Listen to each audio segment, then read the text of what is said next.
Hi friends, ഈ വർഷം നമുക്ക് ചക്ക പഴുത്തത് ആദ്യമായിട്ടാണ് കിട്ടുന്നത്. അപ്പോൾ ഇന്ന് നമുക്കത് വെച്ചൊരു ചക്കയുടെ ഉണ്ടാക്കാം. ഞങ്ങളാദ്യം കുമ്പിളപ്പം ഉണ്ടാക്കാനാണ് തീരുമാനിച്ചത്. പക്ഷേ ആ ഇല കിട്ടിയില്ല.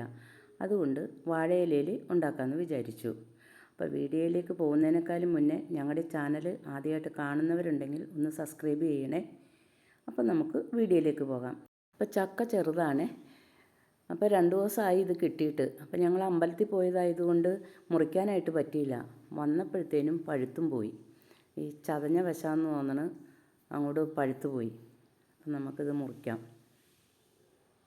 ഞാനിവിടെ 4ആക്കിയാണ് മുറിക്കുന്നത്. അത്രയ്ക്ക് ചെറിയ ചക്കയാണ്.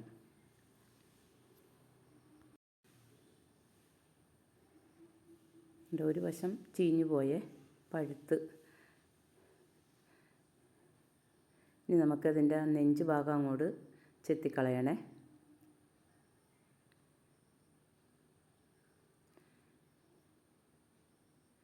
കണ്ടോ, 4ആക്കി മുറിക്കാനേ ഉള്ളൂ.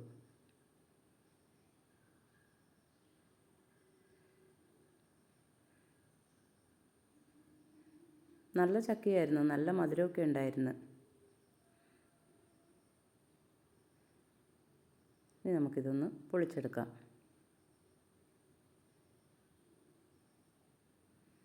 പക്ഷെ ഞാനിത് ഒന്ന് പുളി വെക്കുന്ന സമയത്ത് മുറിക്കാമെന്നും പറഞ്ഞാണ് ഇരുന്നത്.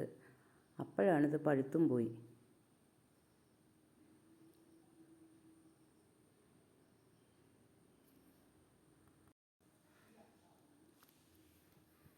ഞാനൊരു ഇല വെട്ടിയിട്ട് അതിൻ്റെ പുറത്തേക്കാണ് ഇട്ട് കൊടുക്കുന്നത്.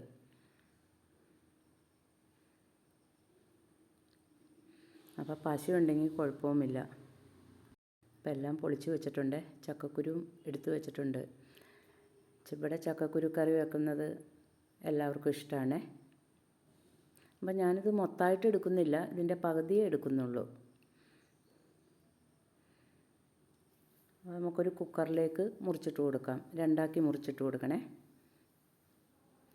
കുക്കറിൽ വെച്ചില്ലെങ്കിലും കുഴപ്പമില്ല, ഒരു പാത്രത്തിൽ വെച്ച് തിളപ്പിച്ചെടുത്താൽ മതിയേ.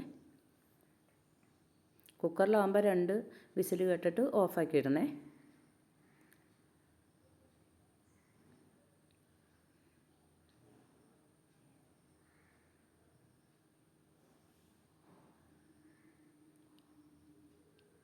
എല്ലാം ഇങ്ങനെ മുറിച്ചെടുക്കാം.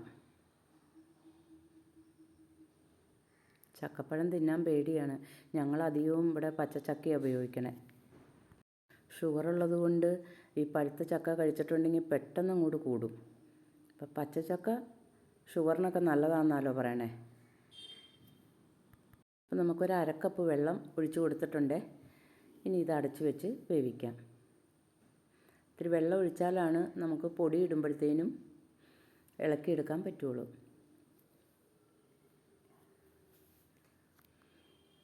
അപ്പോൾ ഇതിവിടെ ഇരുന്ന് വേവട്ടെ. അപ്പം ഞാനൊരു ചട്ടി അടപ്പത്ത് വെച്ചിട്ടുണ്ട്. അതിലേക്ക് 1 സ്പൂൺ നെയ്യ് ഒഴിച്ച് കൊടുത്തിട്ടുണ്ട്. ഇനി നമുക്കിതിലേക്ക് ഒരല്പം തേങ്ങാക്കൊത്തും കൂടെ ഇട്ട് കൊടുക്കുക. വെള്ളം വറ്റിയ തേങ്ങയായിരുന്നേ. അപ്പോൾ അതിൻ്റെ ഒരു ഭാഗം എടുത്ത് ഞാൻ അരിഞ്ഞെടുത്തതാണ് ചെറുതാക്കി. അപ്പോൾ അതൊന്ന് മൂക്കട്ടെ. അപ്പോൾ ഈ തേങ്ങാക്കൊത്തൊക്കെ ആ നെയ്യിൽ വറുത്തിട്ട് ഇടുമ്പം നമ്മൾ ചക്കട കഴിക്കുമ്പം ആ തേങ്ങാക്കൊത്തിലൊക്കെ കടിക്കുമ്പോൾ നല്ലൊരു ടേസ്റ്റാണ്.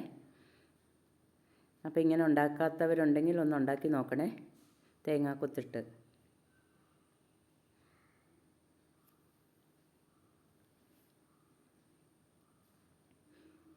അപ്പോൾ ഇടയ്ക്കിടയ്ക്കൊന്ന് ഇളക്കി കൊടുക്കണേ. അപ്പോൾ മൂത്ത് വരുന്നുണ്ട്. ഇപ്പോൾ നമ്മുടെ തേങ്ങാക്കൊത്തൊക്കെ മൂത്തിട്ടുണ്ട്. അപ്പോൾ ഞാനിവിടെ ശർക്കര ഉരുക്കി വെച്ചിട്ടുണ്ടായിരുന്നു, അതും കൂടെ ഒഴിച്ചു കൊടുക്കാം. മധുരം കുറവാണ് ഇടുന്നത്. ചക്കക്കും മധുരമുണ്ട്, ശർക്കരയുടെയും മധുരവും കൂടി ആകുമ്പോൾ വല്ലാണ്ട് അങ്ങോട്ടായി പോവേ.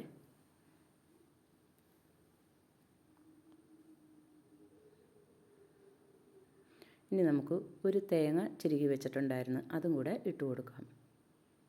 എന്നിട്ട് നല്ലപോലെ ഒന്ന് ഇളക്കി കൊടുക്കണേ. എല്ലാം ഒന്ന് മിക്സ് ആവട്ടെ.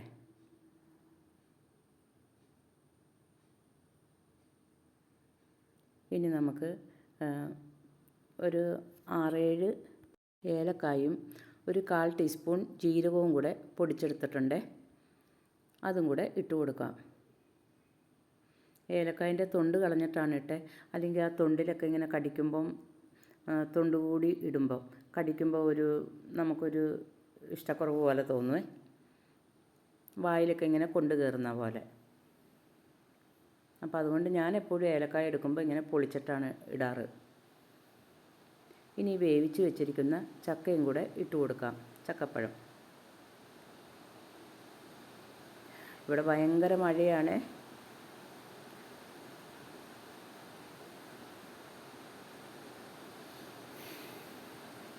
അതിൻ്റെയാണ് ഈ ഒച്ച കേൾക്കുന്നത്, മഴ പെയ്യുന്നതിൻ്റെ. എന്നിട്ട് നല്ലപോലെ ഒന്ന് ഇളക്കി കൊടുക്കണേ. തീ ഒന്ന് കുറച്ച് വെക്കണേ, അല്ലെങ്കിൽ ആ വെള്ളം അങ്ങോട്ട് വറ്റിപ്പോകും. ഇനി ഞാനിവിടെ 2 കപ്പ് പൊടി എടുത്ത് വെച്ചിട്ടുണ്ട്. ഒരു 1/2 കിലോ പൊടി കാണും. അപ്പത്തിന് പൊടിച്ചതാണ്.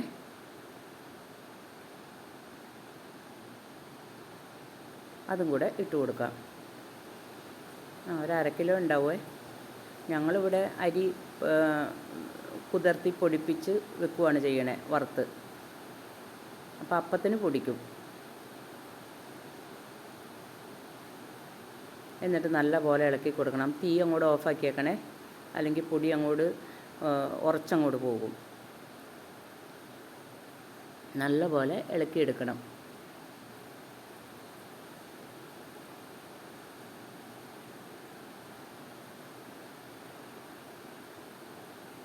ആ ശർക്കരയൊക്കെ എല്ലാ ഭാഗത്തേക്കും ആകണം. ചക്ക എപ്പോഴും മുന്നിട്ട് നിൽക്കണം. പൊടിയെല്ലാം മുന്നിട്ട് നിൽക്കേണ്ടത്. ഒത്തിരി പൊടിയിടരുത്. എപ്പോഴും ചക്കയാണ് മുന്നിട്ട് നിൽക്കേണ്ടത്. എന്നാലാണ് നമ്മളിങ്ങനെ കടിക്കുമ്പോൾ നല്ലൊരു മയം കിട്ടും. അല്ലെങ്കിൽ കണ്ടമാനം അങ്ങോട്ട് ഉറച്ചു പോകും. അപ്പോൾ ഈ ഇലയിലേക്ക് 1 സ്പൂൺ ഇട്ടിട്ട് ഞാനിങ്ങനെ മടക്കിയിട്ട് കൈകൊണ്ടിങ്ങനെ അമർത്തി കൊടുത്ത്. അപ്പോൾ ഇടനേല മോൻ്റെ കൂട്ടുകാരൻ്റെ വീടിൻ്റെ അടുത്തുണ്ട്. അപ്പോൾ അവിടെ ചെന്നപ്പോഴത്തേനും ആ ഇലയൊക്കെ അവർ വെട്ടി അതിൻ്റെ കൂമ്പ് മാത്രമേ കിളർത്ത് നിൽക്കണുള്ളൂ. അപ്പോൾ അതുകൊണ്ട് ഞങ്ങൾ പിന്നെ വാഴയിലയിലുണ്ടാക്കിയത്. ഇനി ഇടനേല കിട്ടുമ്പം അതിലുണ്ടാക്കി കാണിക്കാം.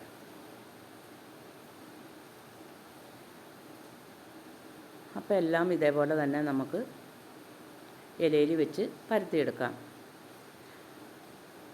ഇതിങ്ങനെ വെച്ചിട്ട് ഇല മടക്കി വെച്ചിട്ട് കൈ കൊണ്ടിങ്ങനെ പ്രസ് ചെയ്യും.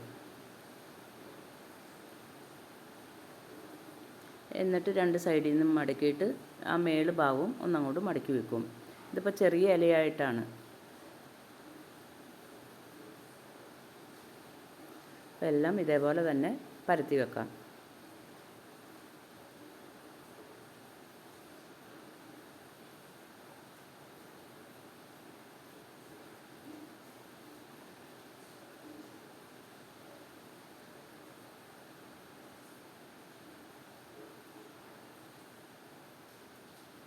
അപ്പോൾ ഞാനിവിടെ കുറച്ചേ ഉണ്ടാക്കുന്നുള്ളൂ. ഇനി ആ വാഴയുടെ കൈ ഉണ്ടല്ലോ, വാഴയുടെ ഇലയുടെ, അതൊന്നങ്ങോട്ട് നിരത്തി വെക്കുവാണെങ്കിൽ നമുക്ക് അതിൻ്റെ മേലെ വെക്കുമ്പം ആവി എല്ലാ ഭാഗത്തേക്കും കിട്ടും. അല്ലെങ്കിൽ ഈ അടിഭാഗം വേകാതെ ഇരിക്കുവേ. ഇങ്ങനെ വെക്കുമ്പം ആവി എല്ലാ ഭാഗത്തേക്കും കിട്ടും.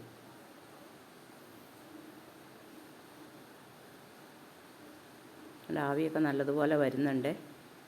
ഇവിടെ എനിക്കും ചേട്ടനും ഷുഗറുണ്ട്. അപ്പോൾ ഈ ചേട്ടൻ ഇതിരിക്കണ കാണുമ്പോൾ എടുത്ത് തിന്നും. അതുകൊണ്ടാണ് ഞങ്ങൾ കുറച്ചുണ്ടാക്കുന്നത്. ഇനി നമുക്കിത് അടച്ച് വെച്ച് ഒരു 10-15 മിനിറ്റ് വേവിച്ചെടുക്കാം. അപ്പം നമുക്കൊന്ന് വെന്തോ ഇല്ലെന്നൊന്ന് നോക്കാം. 15 മിനിറ്റ് കഴിഞ്ഞിട്ടുണ്ട്.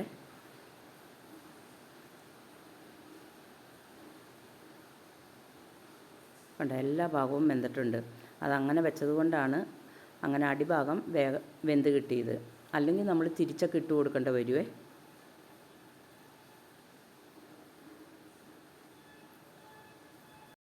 അപ്പോൾ നമുക്കിതെല്ലാം ഒരു പാത്രത്തിലേക്ക് മാറ്റാം. അപ്പോൾ ചക്കപ്പഴം കിട്ടുമ്പം ഇങ്ങനെ ഉണ്ടാക്കാത്തവരുണ്ടെങ്കിൽ ഒന്ന് ഉണ്ടാക്കി നോക്കണേ.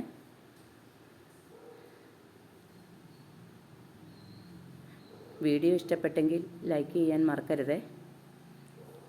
അപ്പോൾ എല്ലാവർക്കും താങ്ക് യു.